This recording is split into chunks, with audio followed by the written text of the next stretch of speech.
નમસ્તે વિદ્યાર્થી મિત્રો, જય શ્રી સ્વામિનારાયણ. પાછળના વિડીયોમાં આપણે અમુક થિયરીનો ભાગ જોયો હતો, જેમાં આપણે સમાંતર મધ્ય એના માટે અવર્ગીકૃત માહિતી, વર્ગીકૃતમાં અસતત આવૃત્તિ વિતરણ અને સતત આવૃત્તિ વિતરણના સૂત્ર જોયા હતા. હવે આ વિડીયોથી આપણે થોડી આગળ શરૂઆત કરીએ થિયરીમાં. અહીંયા થિયરીની અંદર આગળનો ટોપિક છે મિશ્ર મધ્ય. મિશ્ર મધ્યકનો ઉપયોગ ક્યારે થાય? જ્યારે એક કરતા વધારે સમૂહ આપ્યા હોય અને બધાનો મધ્યક અલગ અલગ હોય અને આપણે બધાનો ભેગો મધ્યક મેળવવો હોય તો મિશ્ર મધ્યકનો ઉપયોગ થાય. મતલબ કે માની લો કે એક ક્લાસમાં છોકરાઓ અને છોકરીઓ છે, તો છોકરાઓના ગુણ મેળવવાનો મધ્યક એ અલગ હોય, છોકરીઓના ગુણનો મધ્યક અલગ હોય. હવે આપણે આખા ક્લાસનો ભેગો મધ્યક મેળવવો હોય તો એને કહેવાય મિશ્ર મધ્યક. બરાબર. આવા તો ઘણા બધા ઉદાહરણો હોઈ શકે કે જ્યાં એક કરતા વધારે સમૂહના મધ્યકો આપ્યા હોય પરંતુ આપણે બધાનો ભેગો મધ્યક મેળવવો હોય ત્યારે મિશ્ર મધ્યકનો ઉપયોગ થાય. અથવા તો કોઈ એક કંપની છે જેમાં ટોપ લેવલના અધિકારીઓનો પગાર એમનો મધ્યક અલગ હોય, મીડિયમ લેવલ હોય એમનો અલગ હોય અને લો લેવલ હોય એમનો અલગ હોય, મીન્સ કે પ્યુન ને એવા બધા. હવે આખી કંપનીનો ઓવરઓલ મધ્યક મેળવવો હોય, સરેરાશ મેળવવી હોય ત્યારે આપણે મિશ્ર મધ્યકનો ઉપયોગ કરવો પડે. બરાબર. હવે મિશ્ર મધ્યકનું સૂત્ર શું છે? તો કે સૌથી પહેલા મિશ્ર મધ્યકને xc થી દર્શાવાય, xc બાર. બરાબર. અહીંયા c ઇંગ્લિશમાં c ફોર કોમ્બાઇન, કોમ્બાઇન મીન એટલે મિશ્ર મધ્યક, કોમ્બાઇન એટલે મિશ્ર, એટલે આને દર્શાવાય xc બાર થી. આનું સૂત્ર શું છે? n1 x1 બાર પ્લસ n2 x2 બાર. એવી રીતે જ્યાં સુધીના અવલોકનો આપ્યા હોય ત્યાં સુધી nk xk બાર. છેદની અંદર n1 plus n2 up to લઈને nk સુધી. બરાબર. n1 x1 બાર પ્લસ n2 x2 બાર ત્યાંથી લઈ nk xk બાર છેદની અંદર n1 plus n2 up to લઈને nk સુધી. હવે અહીંયા આ બધું છે શું? હવે જેવી રીતે આપણે ઉદાહરણ લીધા કે છોકરાઓનો મધ્યક, માની લો કે 50 ગુણની એક્ઝામમાં છોકરાઓનો મધ્યક 40 છે. બરાબર. એ 40 જે મધ્યક છે એ x1 બાર થાય. હવે છોકરાઓની સંખ્યાને પણ ધ્યાનમાં લેવી પડે. એ છોકરાઓની સંખ્યા હોય એને કહેવાય n1. સેમ એવી રીતે છોકરીઓનો મધ્યક હોય એ x2 બાર થાય, સાથે છોકરીઓની સંખ્યા જોઈએ એ થાય n2. બરાબર. એટલે x1 બાર x2 બાર એ અલગ અલગ સમૂહના મધ્યકો છે અને સાથે n1 n2 n3 એ બધી અલગ અલગ સમૂહની સંખ્યા છે. છેદની અંદર પણ સેમ એ અલગ અલગ સમૂહની સંખ્યાઓ. ઓરિજિનલી જોઈએ તો આ સૂત્ર અને જે ઓરિજિનલ સૂત્ર છે સમાંતર મધ્યકનું એમાં કોઈ ફરક નથી. કારણ કે સૂત્ર શું છે? સિગ્મા x છે માઇનસ ઓરિજિનલ સૂત્ર આવું છે. બરાબર. હવે સિગ્મા x એટલે શું થાય? બધા અવલોકનોનો સરવાળો. અહીંયા પણ એ જ કીધું છે કે હવે અહીંયાથી તમે જુઓ આ n ને સામે લેવાનું તો સિગ્મા x બરાબર અહીંયા સિગ્મા x બનશે, આ n સામે જશે તો n x બાર. એનો મતલબ એવો થયો કે n અને x બાર નો ગુણાકાર કરો તો સિગ્મા x મળે. અહીંયા શું છે? n1 x1 બાર. એનો મતલબ એ છે કે આ પણ શું છે? સિગ્મા x જ છે, x1. બરાબર. કારણ કે n1 અને x1 બાર, n અને x બાર નો ગુણાકાર કરો તો x નો સરવાળો જ મળે.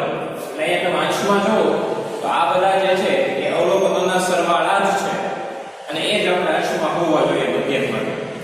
બરાબર. મધ્યકના સૂત્રમાં અંશમાં શું આવે? તો કે બધાના જે x ની કિંમત હોય બધાનો સરવાળો. અહીંયા એ જ મેળવવું છે કે n1 x1 બાર આ સૂત્ર પ્રમાણે જોઈએ n1 x1 બાર તો સિગ્મા x1 હોય, એ રીતે આ સિગ્મા x2 હોય. મતલબ કે આ બધાના x નો સરવાળો જ છે. છેદની અંદર હોય n એટલે કે કુલ અવલોકનો. અલગ અલગ સમૂહ આપ્યા છે એમાં જેટલા પણ વ્યક્તિઓ છે એનો સરવાળો જ કર્યો છે n1 n2 એ રીતે લઈને nk સુધી. બરાબર. એટલે અલ્ટરનેટ લાગીને સૂત્ર તો સરખા જ છે, 45 સ્વરૂપ અલગ આપ્યું છે મિશ્ર મધ્યક માટે. બરાબર. ત્યારબાદ આગળ આવશે ભારે મધ્યક. હવે ઘણી વખત કોઈ વસ્તુઓ આપી હોય અથવા તો કોઈ અવલોકનો આપ્યા હોય એની સાથે એમના ભાર દર્શાવવા શું થાય? મહત્વ. ભાર એટલે શું થાય? મહત્વ. જેવી રીતે આપણે કહીએ કે ઉત્તમ કક્ષાનું છે, મધ્યમ કક્ષાનું છે, એવી રીતના વસ્તુના વેઇટેજ પ્રમાણે, ચોઈસ પ્રમાણેનો ભાર આપેલા હોય. બરાબર? આપણે જોઈએ તો નંબર 1 ચા એવું આવે, 5 સ્ટાર હોટલ એવું આવે, તો એ 5 સ્ટાર નંબર 1 એ શું દર્શાવે છે? એનું મહત્વ દર્શાવે છે, ભાર દર્શાવે છે. એટલે ઘણી બધી વખત આ રીતના આપણે ભાર આપ્યા હોય વસ્તુઓ સાથે, ત્યારે સરેરાશ મેળવવા માટે ભારિત મધ્યકનો ઉપયોગ થાય. બરાબર? હવે એ ભારિત મધ્યક કઈ રીતે મળે? સૌથી પહેલા ભારિત મધ્યકને દર્શાવે છે ને તો કે XW બાર. ભારિત એને ઇંગ્લિશમાં કહેવાય વેઇટેજ. ભાર એટલે વેઇટેજ, મહત્વ. એ વેઇટેજ માટે ઉપયોગ થાય છે W. તો XW બાર. હવે સૂત્ર શું છે? થોડું આને મળતું આવે એવું સૂત્ર છે. X1W1 X2W2. એવી રીતના જેટલી વસ્તુઓને ભાર આપ્યા હોય ત્યાં સુધી આપણે કન્ટીન્યુઅસ જવાનું. એટલે X1W1 X2W2 અપ ટુ લઈને XK WK. છેદની અંદર W1 W2 અપ ટુ લઈને WK સુધી. મતલબ જેટલી પણ વસ્તુ આપી હોય એ સાથેના ભાર આપ્યા છે, તો એ વસ્તુ અવલોકનોની કિંમત અને ભાર બંનેનો ગુણાકાર કરતો જવાનો. X1W1 X2W2 છેદની અંદર બધા જ ભારનો સરવાળો કરવાનો. એટલે કે W1 W2 અપ ટુ લઈને WK સુધી. તો આ બધા સૂત્ર જો તો થોડો ઘણો ફરક છે. તો અહીંયા x1 છે, x1 અહીંયા પણ છે. n1 ની જગ્યાએ w1 છે. n ની જગ્યાએ શું ઉપયોગ થયો છે? w. બંને સૂત્ર સરખા છે. n1 x1 તો અહીંયા છે x1 w1, n2 x2 તો x2 w2, n કે x કે તો x કે w. છેદ કે તમે લો તો n1 n2 અપ ટુ લઈને n કે સુધી, n ની જગ્યાએ w1 w2 અપ ટુ લઈને wk સુધી.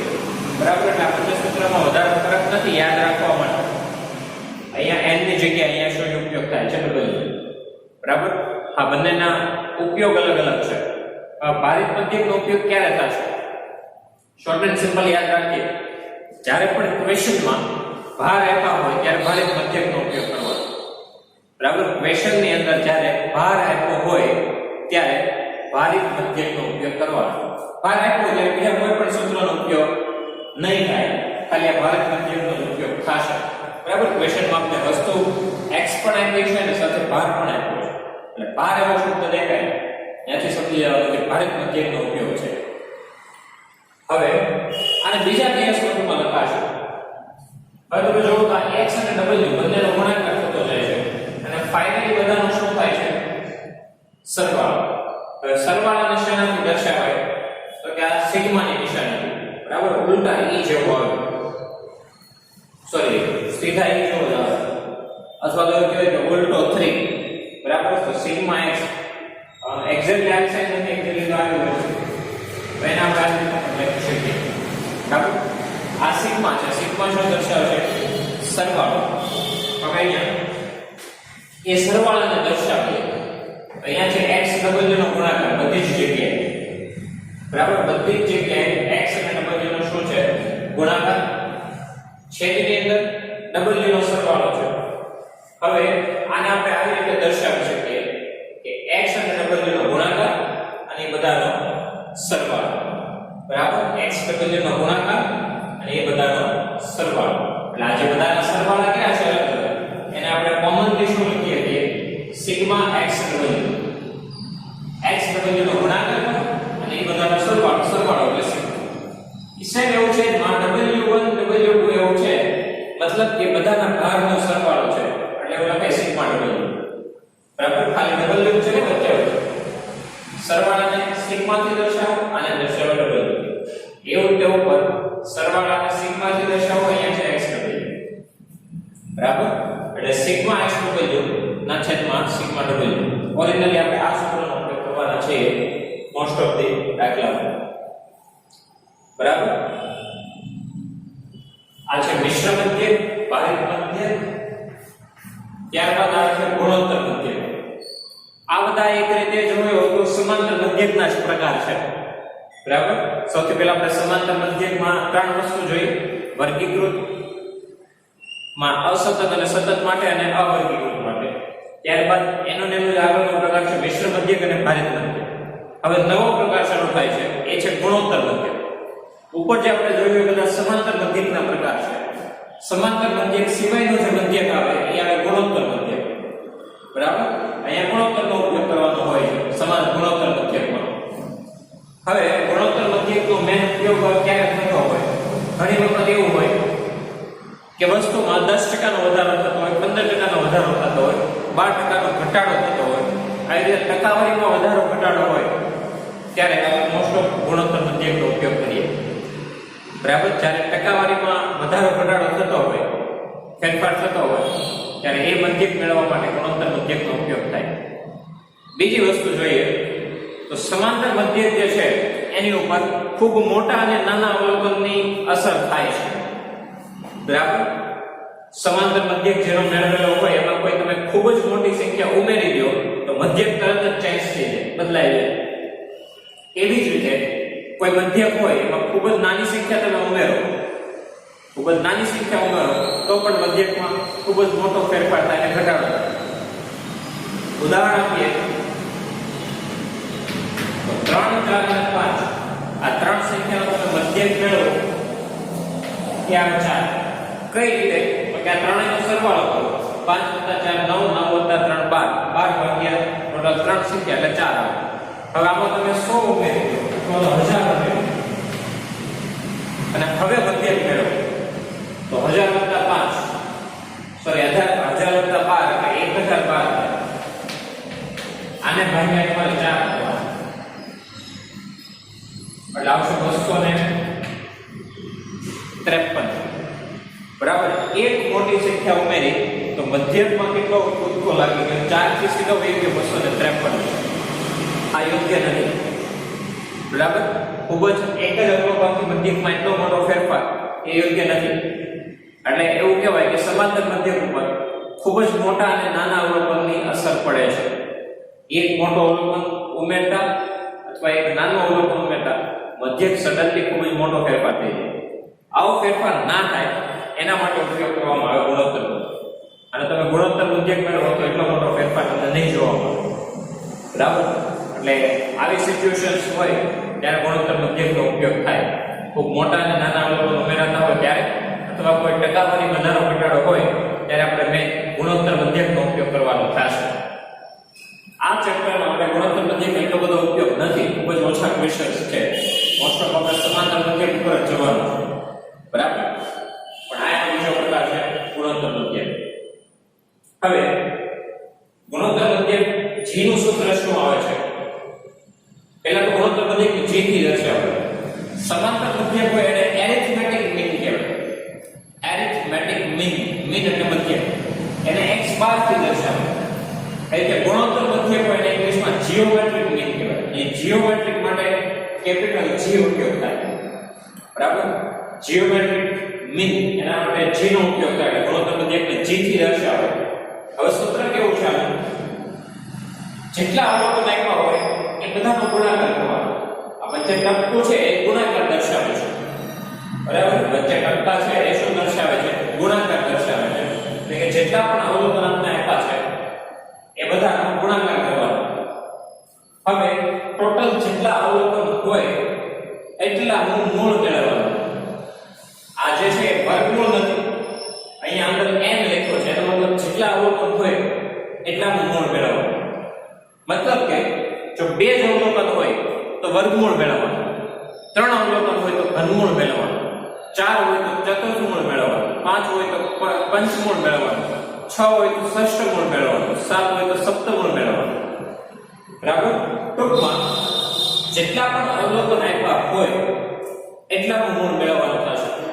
2 માટે વર્ગમૂળ, 3 માટે ઘનમૂળ, 4 માટે ચતુર્થમૂળ. બરાબર? માની લો આપણી પાસે 2 સંખ્યા હોય 5 10, આનો ગુણોત્તર મધ્યક મેળવવો તો સૂત્ર પ્રમાણે શું કરવાનું? 5 અને 10 નો ગુણાકાર. 2 સંખ્યા છે તો વર્ગમૂળ મેળવો. બરાબર? 3 સંખ્યા હોય માની લો કે અહીંયા આપણે 15 ઉમેરીએ તો અહીંયા ગુણ્યા 15 થશે, અહીંયા ઘનમૂળ લાગી જશે. 3 હોય તો ઘનમૂળ. જેટલા અવલોકનો હોય એટલાનું મૂળ અહીંયા મેળવવાનું. 4 અવલોકનો હોય તો અહીંયા ચતુર્થ મૂળ મેળવવા 4 આવશે બરાબર. વર્ગમૂળ હોય ને ત્યારે આગળ કાંઈ ના લખ્યું હોય, ઘનમૂળ હોય ત્યારે અહીંયા 3 લખ્યા હોય, ચતુર્થ મૂળ હોય ત્યારે 4 લખવાના, પંચમૂળ હોય ત્યારે 5, બાકીના જેટલા મૂળ હોય એ સંખ્યા અહીંયા લખવાની. એક વર્ગમૂળમાં કંઈ નહીં લખવાનું, વર્ગમૂળ ખાલી આવું લખવાનું બરાબર. બાકી બધામાં અહીંયા નંબર લખ્યો હશે જેટલા મૂળ છે એટલા.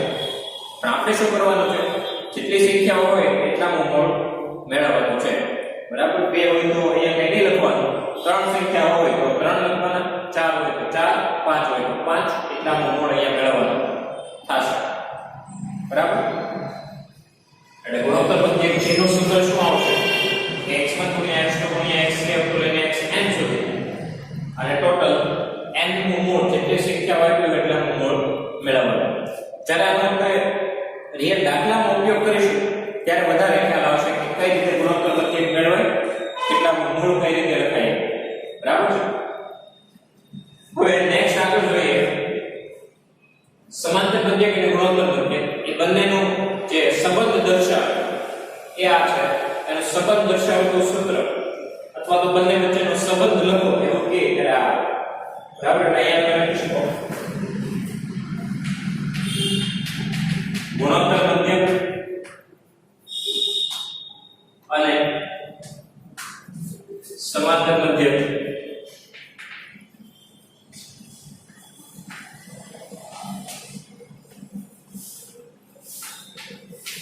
વચ્ચેનો સંબંધ. ગુણોત્તર મધ્યક અને સમાંતર મધ્યક વચ્ચેનો સંબંધ તો x bar greater than or equal to g, એટલે કે સમાંતર મધ્યકનો જવાબ હંમેશા ગુણોત્તર મધ્યકના બરાબર અથવા તો એનાથી વધારે જ આવે. કોઈ પણ ઉદાહરણ લેશો અને બંનેના સૂત્રનો ઉપયોગ કરીશું તો આ સંબંધ જોવા મળશે કે સમાંતર મધ્યકનો જવાબ હંમેશા કાં તો ગુણોત્તર મધ્યકના બરાબર હોય અથવા તો એનાથી વધારે હોય. ગુણોત્તર મધ્યકનો જવાબ ક્યારે સમાંતર મધ્યક કરતા વધારે હોય નહીં બરાબર. કારણ કે અહીંયા વર્ગમૂળ અને ઘનમૂળ ચતુર્થમૂળ એવું લેવાનું છે. જ્યારે વર્ગમૂળ ઘનમૂળ ચતુર્થમૂળ એમ તમે વધારતા જાઓ તો જવાબ ખૂબ જ નાના થતા જાય બરાબર. કોઈ એક સંખ્યા લો એટલે તમે વર્ગમૂળ મેળવો, ઘનમૂળ, ચતુર્થમૂળ, ખૂબ જ મોટો તફાવત એમાં જોવા મળે. એટલે કોઈ પણ તમે nth મૂળ લ્યો ચતુર્થમૂળ, પંચમૂળ તો જવાબ ખૂબ જ નાનો આવે. જેના કારણે આ સંબંધ અહીંયા જળવાય છે કે સમાંતર મધ્યક એનો જવાબ ગુણોત્તર મધ્યકના બરાબર અથવા એનાથી વધારે થાય. આ x બાર છે શું દર્શાવે છે, સમાંતર મધ્યક, અને g શું દર્શાવે છે, ગુણોત્તર મધ્યક બરાબર. એટલે x બાર એ g ના બરાબર અથવા એનાથી વધારે હશે. આ વાત છે મધ્યક. અહીંયા આપણે સમાંતર મધ્યક પૂરો કર્યો, ત્યારબાદ એનો પ્રકાર મિશ્ર મધ્યક કે ભારિત મધ્યક, અને બીજો પ્રકાર સમાંતર મધ્યક સિવાયનો મધ્યકમાં એ છે ગુણોત્તર મધ્યક. હવે અહીંયા મધ્યક પૂરો થાય. હવે અહીંયાથી આગળનો જે ટોપિક છે એ છે સ્થાનીય સરેરાશના માપ. શું છે? સ્થાનીય સરેરાશના માપ. સ્થાનીય સરેરાશ, સરેરાશ એટલે તો ખબર છે કે જે રીતે આપણે મધ્યક મેળવીએ એક પ્રકારની સરેરાશ છે. હવે સ્થાનીય સરેરાશ એટલે શું? કે જે સ્થાન પર આધાર રાખે. સ્થાનીય સરેરાશ એટલે શું? કે જે સ્થાન પર આધાર રાખે એને સ્થાનીય સરેરાશ કહેવાય બરાબર. અવલોકનનું સ્થાન એના ઉપરથી જે સરેરાશ મેળવાશે એ આવશે સ્થાનીય સરેરાશ કહેવાય. હવે આપણે જ્યારે સ્ટાર્ટ કર્યો તો પ્રથમ વિડિયો એમાં થોડીક વાત કરી હતી કે સ્થાનીય સરેરાશમાં કયા કયા માપ આવે છે. મધ્યસ્થ, ચતુર્થક, દશાંશ અને શતાંશ. ધોરણ 10 સુધીમાં આપણે આમાંથી મધ્યસ્થ શીખીને આવ્યા છે બરાબર. આગળના ધોરણમાં આપણે મધ્યસ્થ સુધી શીખીને આવ્યા છે. ત્યારબાદ આગળના જે સરેરાશ છે એ છે ચતુર્થક, દશાંશ અને શતાંશ. મધ્યસ્થ આપણે ખબર છે કઈ રીતે મેળવાય, ધોરણ 10 માં મેળવેલો છે.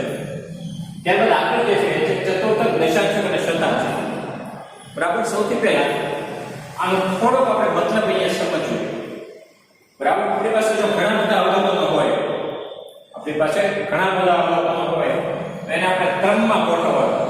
સૌથી પહેલું કામ શું કરવાનું? સ્થાન માટે ચડતા ક્રમ અથવા ઉતરતા ક્રમમાં ગોઠવવાના બધા જ અવલોકનો. જે રીતે આપણે મધ્યસ્થમાં ગોઠવીએ છીએ એવી રીતે મધ્યસ્થ મેળવવા માટે પહેલું કામ શું હોય? ચડતો ક્રમ અથવા ઉતરતો ક્રમ. પણ મોટા ભાગે આપણે કયા ક્રમનો ઉપયોગ કરીએ છીએ? ચડતા ક્રમ. બંને ક્રમના સૂત્ર સરખા જ હોય, જવાબ પણ સરખો જ આવે, પણ આપણે ટેવ મોસ્ટ ઓફ હોય છે કે આપણે ચડતા ક્રમનો ઉપયોગ કરીએ છીએ. બરાબર? તો સૌથી પહેલું કામ આપણે એ કરવાનું કે અવલોકનોને એના ચડતા ક્રમમાં ગોઠવી દેવાનું, જો ના હોય તો. બરાબર? પહેલું કામ શું? ચડતા ક્રમમાં ગોઠવાય. હવે બધા અવલોકનો હોય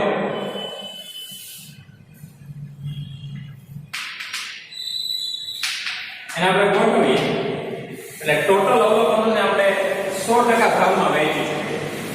બરાબર? એ 100% એક ટકાવારી દર્શાવતો માપ છે અવલોકનો માટે. 10 અવલોકનો હોય તો ચડતા ક્રમમાં ગોઠવી દો એટલે 100% કુલ અવલોકનો. હવે એને આપણે ક્રમમાં ગોઠવી દઈએ ત્યારબાદ મધ્યસ્થ શું હોય? મધ્યસ્થ એટલે 50% નું અવલોકન.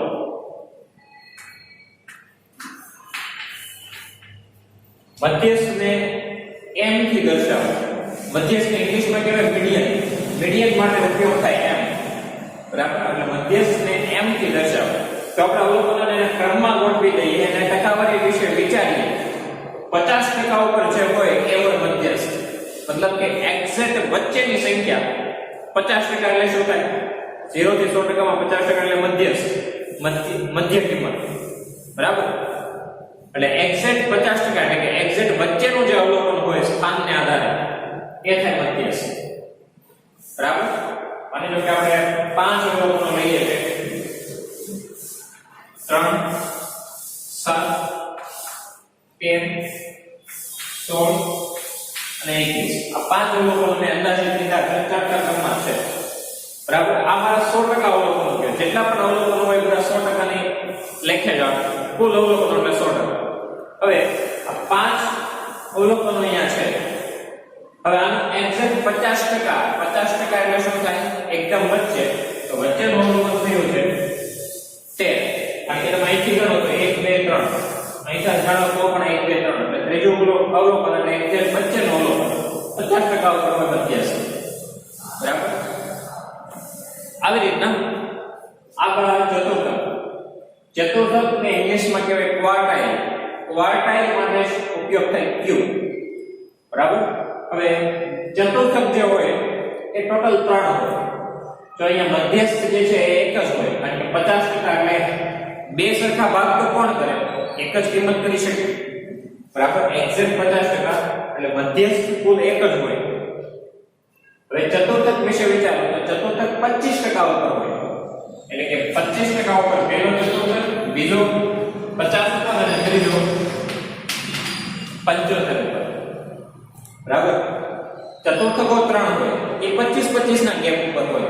પહેલો 25%, બીજો 50% અને ત્રીજો 75%. એટલે આ હોય Q1 અને Q2 પણ કહેવાય 50% ને અને અહીંયા હોય Q3. બરાબર? જે રીતે કેમ આપણે કીધું કે એકદમ વચ્ચેની સંખ્યાને 50% નું કહેવાય. એટલે 25% નું સ્થાન જે હોય એ હોય Q1, 50% ઉપર Q2 અને 75% ઉપર Q3. બરાબર? આ 25-25% ના ગેપ ઉપર હોય. હવે આગળ ચતુર્થક પછી આવે દશાંશ. હવે ચતુર્થક તમે જો અહીંયા ટોટલ કેટલા છે? Q1 Q2 અને Q3 3. એટલે કે 25-25% ના ગેપ ઉપર હોય. અને ચતુર્થક એટલે તમે થોડુંક આમ સંધિ છૂટી પાડો તો ચતુર એટલે 4. તો ચતુર્થક માહિતીના કુલ કેટલા સરખા ભાગ પાડે? 4 સરખા ભાગ પાડે. મધ્યસ્થ જે છે એ માહિતીના 2 સરખા ભાગ પાડે. આગળ 50% અને પાછળ 50% એટલે 2 ભાગ છે. એ રીતે ચતુર્થક જે છે એ 4 ભાગમાં વિભાજિત કરે. પહેલો ભાગ, બીજો ભાગ, ત્રીજો અને ચોથો. એટલે એને ચતુર્થક કહેવાય. એ 4 ભાગ પાડવા માટે 3 કિંમતની જરૂર પડે. એટલે ચતુર્થકો હોય ટોટલ 3. ત્યારબાદ દશાંશ. દશાંશની થોડીક સંધિ છૂટી પાડો તો 10 અંશ. દશાંશ 10 અંશ. તક એટલે 100 ના 10 ભાગ. હવે 100 ના 10 ભાગ કરીએ તો 10-10% ઉપર આવે. 10 ભાગ કરીએ તો 10-10% ઉપર આવે. 10% હોય, 20% હોય, 30, 40 હોય, 50 છે, 60, 70, 80 અને 90. દશાંશ એટલે 10 અંશ 10% ઉપર દશાંશક હોય એટલે પેલા 10% હોય ત્યાં ડી1 હોય. દશાંશકને ઇંગ્લિશમાં કહેવાય ડેસાઇલ્સ. દશાંશકને ઇંગ્લિશમાં ડેસાઇલ્સ કહેવાય. ડેસાઇલ્સ એટલે એના માટે ડી ઉપયોગ થાય અને પેલો દશાંશક એટલે ડી1. 20% ઉપર બીજો, 30 ઉપર ત્રીજો, 40% ઉપર ચોથો, 50% ઉપર પાંચમો, 60% ઉપર છઠ્ઠો, 70% ઉપર સાતમો, 80% ઉપર આઠમો અને 90% ઉપર નવમો. ત્યારબાદ તો અવલોકનો પૂરા થઈ જાય. એટલે દશાંશનો કુલ જે છે એ 9 હોય. કુલ 9 દશાંશકો હોય. પહેલો 10% ઉપર, બીજો 20% ઉપર, પછી 30% ઉપર, 40% ઉપર, 50% ઉપર, 60% ઉપર, 70% ઉપર એવી રીતે. બરાબર? એટલે ટોટલ 10% ના ગેપ ઉપર એક એક દશાંશક હોય. એટલે ટોટલ દશાંશકો જે છે એ કેટલા હોય? 9 હોય. 10% 20% એવી રીતે. બરાબર? અને દશાંશકો એ માહિતીના કેટલા સરખા ભાગ કરશે? કે 10 સરખા ભાગ કરશે. બરાબર? દશાંશક માહિતીના ટોટલ 10 સરખા ભાગ કરશે. 10 ભાગ કરવા માટે આપણે 9 કિંમતોની જરૂર પડે. એટલે દશાંશક કુલ હોય 9. સેમ એવી રીતે આવે શતાંશ. શતાંશક એટલે શતાંશ એટલે 100મો ભાગ એવું થાય. એટલે માહિતીના જો 100 સરખા ભાગ કરવા હોય તો શતાંશકનો ઉપયોગ થાય. માહિતીના 100 સરખા ભાગ કરવા હોય તો શતાંશકનો ઉપયોગ થશે. બરાબર? હવે એ શતાંશકની અંદર તમે જોઈએ 1% ઉપર પહેલો શતાંશક, 2% ઉપર બીજો, 3% ઉપર ત્રીજો, એ રીતના લઈને 99% ઉપર 99 નો શતાંશક હોય. બરાબર? 1% ઉપર પહેલો શતાંશક, 2%, 3% એ રીતના લઈને 99% સુધી હોય. ઓકે? તો 1% ઉપર જે હોય તો અહીંયા શતાંશકને ઇંગ્લિશમાં પર્સન્ટાઇલ્સ કહેવાય. એના માટે p નો ઉપયોગ થાય. બરાબર? શતાંશકને ઇંગ્લિશમાં પર્સન્ટાઇલ્સ કહેવાય. એના માટે p નો ઉપયોગ થાય. તો 1% ઉપર હોય p1, 2% ઉપર હોય p2, 3% ઉપર હોય p3, 4% ઉપર હોય p4, એ રીતના 99% સુધી જઈએ તો આવે p99. એટલે ટોટલ શતાંશકોની સંખ્યા જે છે એ 99 હોય. બરાબર? મધ્યસ્થ 50% ઉપર હોય, ચતુર્થક 25% ઉપર હોય, 25, 50, 75. દશાંશક 10, 20, 30 એવી રીતના 90 સુધી હોય. શતાંશક એ 1 થી સ્ટાર્ટ થાય 99 સુધી હોય. એટલે એના શતાંશકોની કુલ સંખ્યા આવે 99. આ 2 સરખા ભાગ કરશે, 4 સરખા ભાગ કરશે, 10 સરખા ભાગ કરશે અને 100 સરખા ભાગ કરશે.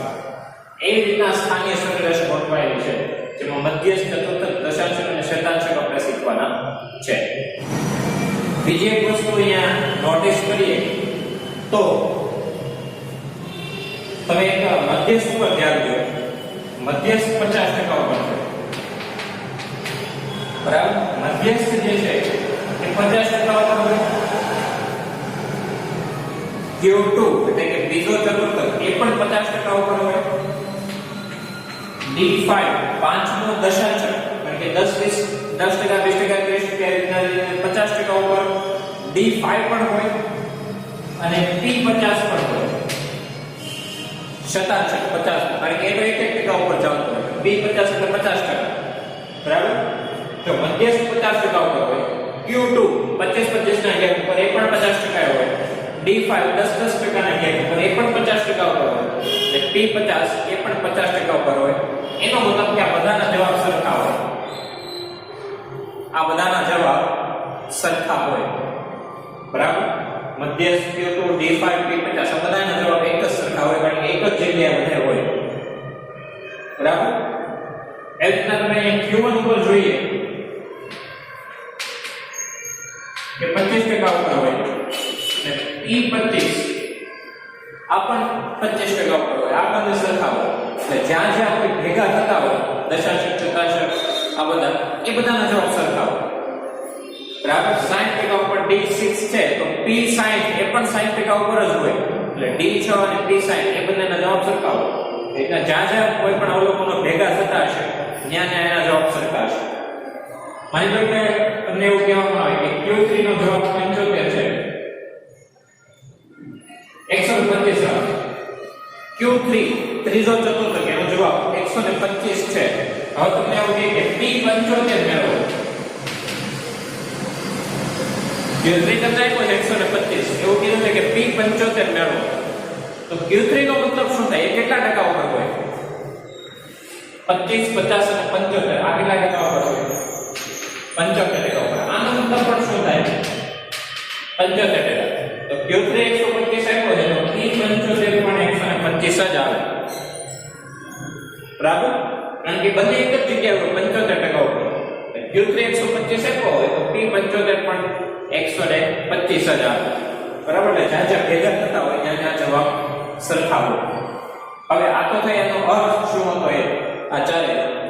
હવે આપણે આગળના વિડીયોમાં આ બધાના સૂત્ર વિશે જોઈશું કે અવર્ગીકૃત માહિતી માટે, ત્યારબાદ વર્ગીકૃતમાં સતત અને અસતત આવૃત્તિ વિતરણ માટે આ બધાના સૂત્ર કયા કયા છે એ આપણે આગળના વિડીયોમાં જોઈશું. બરાબર? અહીંયા સુધી કોઈ ડાઉટ હોય કમેન્ટ સેક્શનમાં લખજો, ત્યાંથી આન્સર આપીશું. Thank you.